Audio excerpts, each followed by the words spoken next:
ओम शांति। प्रातः मुरली बापदादा मधुबन 24 फरवरी 2022। मीठे बच्चे, पढ़ाई में गफलत मत करो।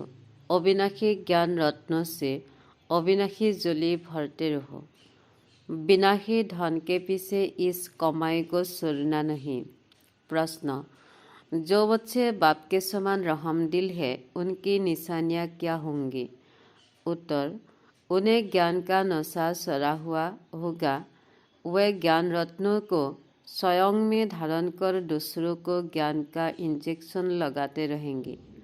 सबको आसुरी मत से सुराती रहेगी। जो बाबा सुनाते हैं उसे नोट करेगी और सवेरे सवेरे उठ उस पर गौर करेगी। विषय सागर मंथन कर सदा हर्षित रहेगी। गीत, हमारे तीर्थ न्यारे है। ओम शांति।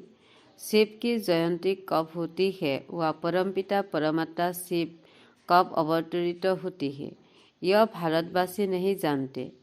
तुम बच्चे भी नंबर 1 पुरुषार्थ अनुसार जानते हो कि शिव कब अवतार लेती है। गाते हैं रात्रि को अवतार लिया, परंतु कौन सी रात्रि? क्या यह जो कॉमन रात दिन होती है वह रात्रि या और कोई रात्रि है? इसको भारतवासी नहीं जानते। शिव के बदले उन्होंने फिर कृष्ण का जन्म रात्रि 12 बजे का रख दिया है। शिव के मानते हैं, परंतु वह कब जन्म लेती है यह जानते नहीं। शिव के अवतरण का दिन सबके लिए सबसे बड़ा दिन है, क्योंकि वह सर्व के सद्गति दाता। जब सबके ऊपर भीड़ पड़ती है तब चिल्लाते हैं, वह पतित पावन आओ, ओ गॉड फादर रहम करो। पोप भी कहते हैं, हे गॉड फादर, इन मनुष्यों के ऊपर रहम करो। यह एक दो की मारने के लिए तैयार हो गई है, कोई की सुनते भी नहीं है। उनको ईश्वर मत दे। कोई घर में बिगड़ते हैं तो कहते हैं, ईश्वर इनको अच्छी मत दो, क्योंकि आसुरी मत पर चल रही है। अब भगवान है कौन यह भी नहीं जानते। कह देती भगवान निराकार है, सर्वव्यापी है, फिर तो कोई बात नहीं ठहरते। तुम बच्चे जानते हो बाबा कैसे साधारण ब्रह्मा के तन में अवतार लेती है। ब्रह्मा कहाँ पैदा हुआ यह भारतवासी नहीं जानते। दादा का चित्र देख मुजरते हैं, समझते हैं ब्रह्मा ने विष्णु को नाभि से जन्म लिया है। अब नाभि से जन्म लो किसका हो नहीं सकता।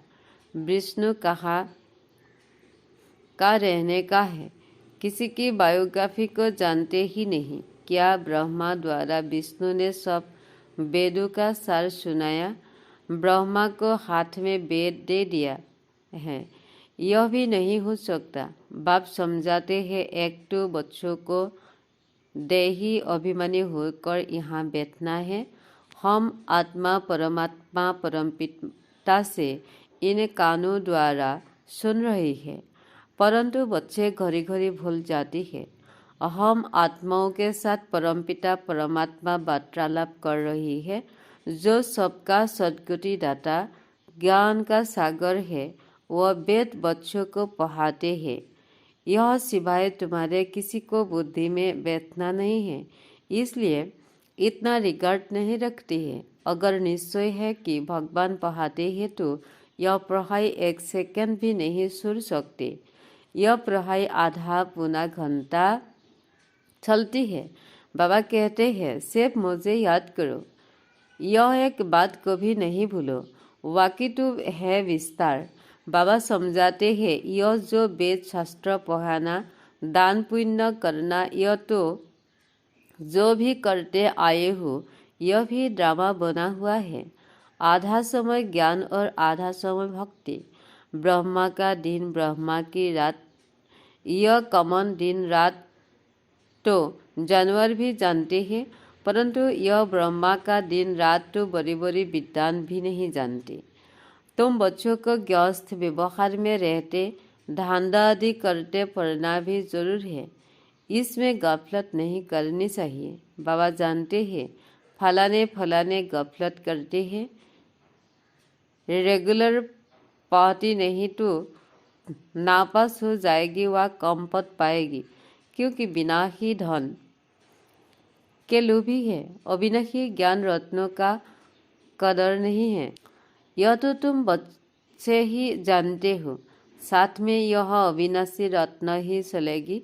जिन्होंने बहुत पैसे इकट्ठे किए हैं उनके पिछाड़ी गवर्नमेंट पड़ी हुई है।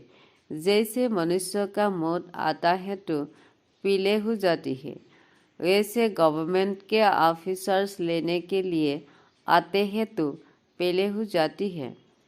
देखो दुनिया की हालत क्या है, हम समझाते हैं बच्चे समय बहुत थोड़ा है। इस मृत्युलोक को नर्क कहा जाता है, कहते भी हैं। हम पतित है फिर भी अपनी मौत पर चलते रहती है, कन्फेंस करती है कि शांति कैसे हो। धर्म वाले आपस में न लड़े। एक क्रिश्चियन धर्म वाले ही अपने धर्म वालों से लड़ रही है। अब उनको मनुष्य कैसे शांत कर सकती है, बिल्कुल ही निर्धन के है। ऋषि मुनि भी कहते थे हम रसोईता और रसोना के आदिमत अंत को नहीं जानते।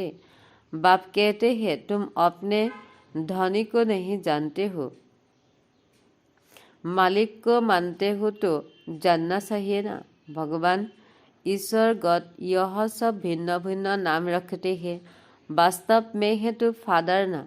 हमारा रसोईता है, हम उनके बच्चे ठहरे, माँ बाप और बच्चे। हम तो जैसे ईश्वरीय फैमिली ठहरे, माता पिता से तो जरूर वार्ता मिलना चाहिए। हम परमपिता परमात्मा की फैमिली है।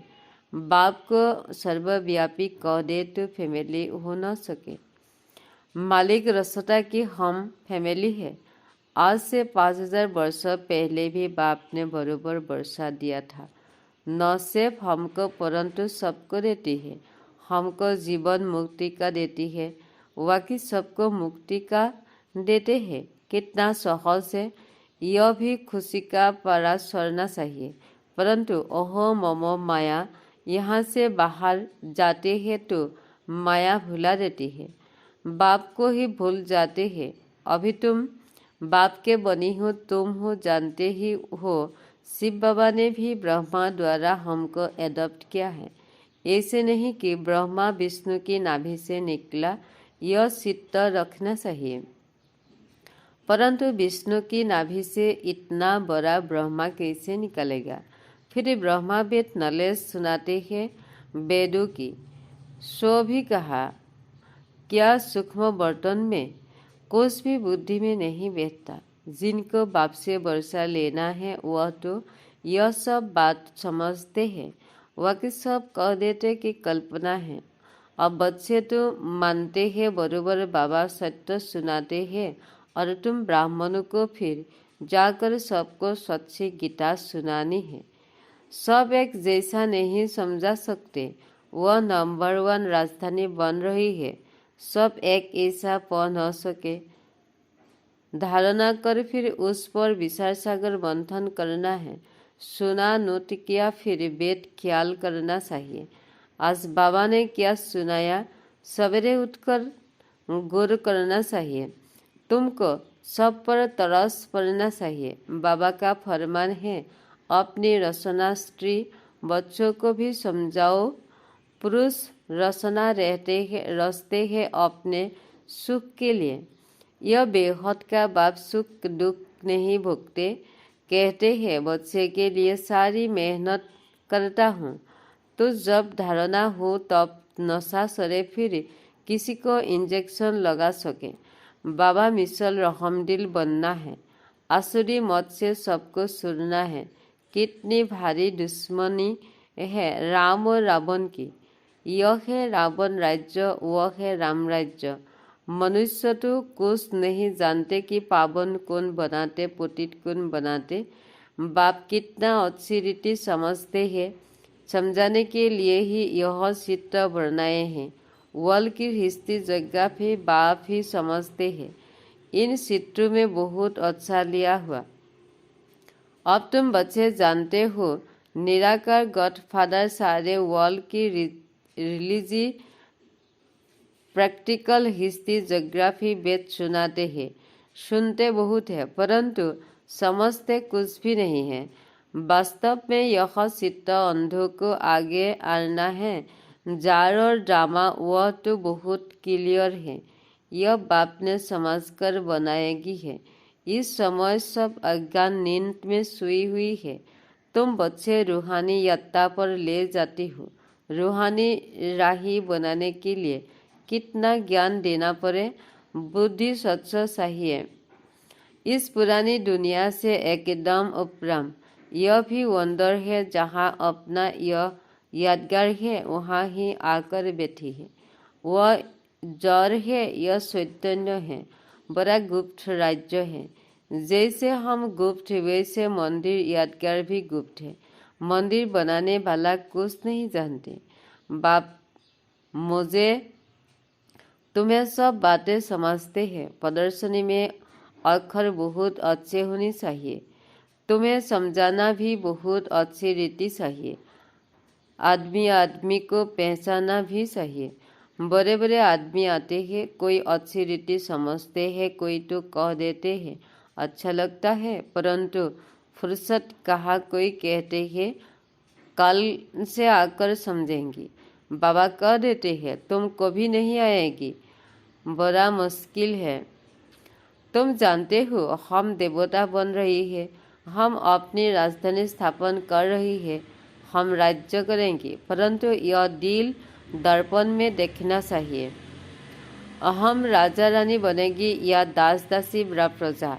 मधुबन में आकर ऐसा नशा चुरा कर जाओ जो फिर सदैव कायम रहे। अच्छा, मीठे मीठे सिकिलाधी बृक्षपति माता पिता बाप दादा का याद प्यार गुड मॉर्निंग। रूहानी बाप की रूहानी बच्चों को नमस्ते। धारणा, इस पुरानी दुनिया से उपरम रहना है। सच बुद्धि बन ज्ञान सागर करके फिर दूसरों को धारण करना है। विचार सागर मंथन करना है। बाप समान रहमदिल बन सबको आसुरी मत से सुरना है। वरदान, परिवर्तन शक्ति द्वारा बेटिक बिंदी लगाने वाले निर्मल और निर्माण भव। परिवर्तन शक्ति द्वारा पहले अपने स्वरूप का परिवर्तन करो। मैं शरीर नहीं हूँ, आत्मा हूँ। फिर स्वभाव का परिवर्तन करो। पुराना स्वभाव ही पुरुषार्थ जीवन में धोखा देता है, तो पुराने स्वभाव अर्थात नेचर का परिवर्तन करो। फिर है संकल्प का परिवर्तन। व्यर्थ संकल्प को समर्थ में परिवर्तन कर दो। इस प्रकार परिवर्तन शक्ति द्वारा हर वृत्ति को बिंदी लगा दो तो निर्मल और निर्माण स्वतः बन जाएगी। स्लोगन, मस्तक पर स्मृति का तिलक सदा चमकता रहे, यही सच्चे सुहाग की निशानी है। दादियों की पुरानी डायरी से कुछ सुने हुए अनमोल रत्न। मनुष्य की वैल्यू शब्द बुद्धि और अशुद्ध बुद्धि पर होती है। जैसे सर्वोत्तम देवी देवता घराने की बुद्धि सर्वोत्तम वैल्यूबल है, ऐसे मध्यम घराने की मध्यम वैल्यू है। इसी ही प्रकार से कनिष्ठ घराने की बुद्धि की वैल्यू भी कनिष्ठ ही है। यह तीन संप्रदाय है। इन तीनों का वादर सदा बुद्धि पर है। पहले सर्वोत्तम बुद्धि वाले ब्राह्मण देवी देवताओं ने संपूर्ण ज्ञान से सर्वोत्तम कमाई कर वल छावरंती की अथवा वैकुंठ की बादशाही प्राप्त की है। आधा कल्प प्रवृत्ति उनकी दासी हुई है, इसलिए प्रैक्टिकल में सुख भोगते हैं और आधा कल्प उन्हें की मूर्तियां मंदिर में पूजी जाती है। हैदतु स्वारा मदार इस बुद्धि पर है, इसलिए बहुत त्रिखी बुद्धि चाहिए। पिता ईश्वर के महावाक्य की तेज रफ्तार है। बुद्धियुक्त लगाने वाला साक्षात मेरा स्वरूप है। बाबा दैवी बच्चों को वंडरफुल सौगात हौहेस में देती है। अभी तुम कौन सी सौगात मिलती है? क्या अविनाशी ज्ञान धन की? वंडरफुल है, परंतु उसके बाद क्या मिलता है? सारा श्रृंगार हुआ वंडरफुल वैकुंठ। ऐसे वंडरफुल सौगात तुम्हें हदेश में मिलती है, क्योंकि इस पिता का अपने बच्चों पर प्रति प्रेम है। वह कहते हैं वहाँ तो हर एक को अपना अपना माँ बाप जो होगा वो देगा, परंतु मैं तो अपने बच्चों को अभी ही दे दूँ ना। समझाता है कि मेरे बच्चों को सुबह कुछ मिली हो तो उनकी दिल कैसे पूरी हो। तो इस फार्म में सभी को वैकुंठ सौगात दे देता हूँ। ऐसे नहीं, जो ज्ञानी तो आत्मा सर्वेंट है उनको देता हूँ। सर्वोत्तम का तो वहाँ भी कनेक्शन रहता है, परंतु मध्यम सर्वोत्तम दोनों को ही मिलता है, क्योंकि इस समय दैवी एक समान अति प्रेम रहता है। जिस कारण ऐसा वैकुंठ सौगात में दे देता हो जिसमें जन्म जन्मांतर सभी बच्चे सुख भुगते हैं, उस रायल घराने की महिमा और पूजन है। यह घराना रायल है तो उनकी A1 महिमा है। देखो कि कितनी धूमधाम से महिमा करते हैं। यूरोपियन की कहते हैं लॉर्ड कृष्ण। कृष्ण के पुजारी भी श्री कृष्ण का नाम लेकर कहते हैं हम कृष्ण पुजारी हैं। पूजा करने वाले पुजारी को ब्राह्मण का टाइटल देती है, जिसमें प्रकृति उन्होंने भी दासी हो जाती है, लेकिन प्रैक्टिकल में उनको लायक ब्राह्मणों को की है नहीं। सिर्फ अपने पर यह टाइटल रखाया है। अपना नामासार क्या है? सतयुग के समय जो भी लाज है वह सब यहाँ से ही शुरू होती है। उन कायदों की स्थापना पहले यहाँ होती है। जो ला यहाँ मर्स रूप में रहता है वहाँ इमर्स है, प्रैक्टिकल स्वरूप लेना है। जो यहाँ से ज्ञान उठाया जाता है वह अंत मत स्वगति हो जाएगी। यहाँ की जो मौत है उनसे वहाँ प्रैक्टिकल कदम उठाया जाता है। सोच किया जाता है ना। कहते हैं सोच समझकर कदम उठाओ। कदम पहले नहीं उठाया जाता, यहाँ पहले सोचा जाता है, फिर वहाँ कदम उठाया जाता है। यहाँ सोच इमर्ज है तो कदम मर्ज है, वहाँ कदम इमर्ज है तो सोच मर्ज है। अगर मनुष्य की बुद्धि सालिम है तो सब कुछ है। बुद्धि बहुत विशाल चाहिए। इस डिवाइन फादर का इतना गायन को क्यों हुआ? क्योंकि विशाल बुद्धि वाले हैं। बुद्धि से ही मनुष्य राजा और बुद्धि से ही रॉक बनता है। बुद्धि सभी कर्मनेंद्रियों में शिरोमणि गाई जाती है। विशाल बुद्धि वाली डिवाइन आत्मा का मस्तक चमकता है, क्योंकि बुद्धि में सारा ज्ञान भरा है। वह फिर जब अन्य को अपनी बुद्धि रूपी तिजोरी से ज्ञान के रत्न निकाल देना है तो उनकी चमक दिखाई देती है, जिसके लिए डिवाइन फादर की महिमा निकलती है। परंतु नंबर 1 उनमें भी शिरोमणि डिवाइन फादर प्रजापिता ब्रह्मा की महिमा गाई हुई है। ओम शांति, ओम शांति।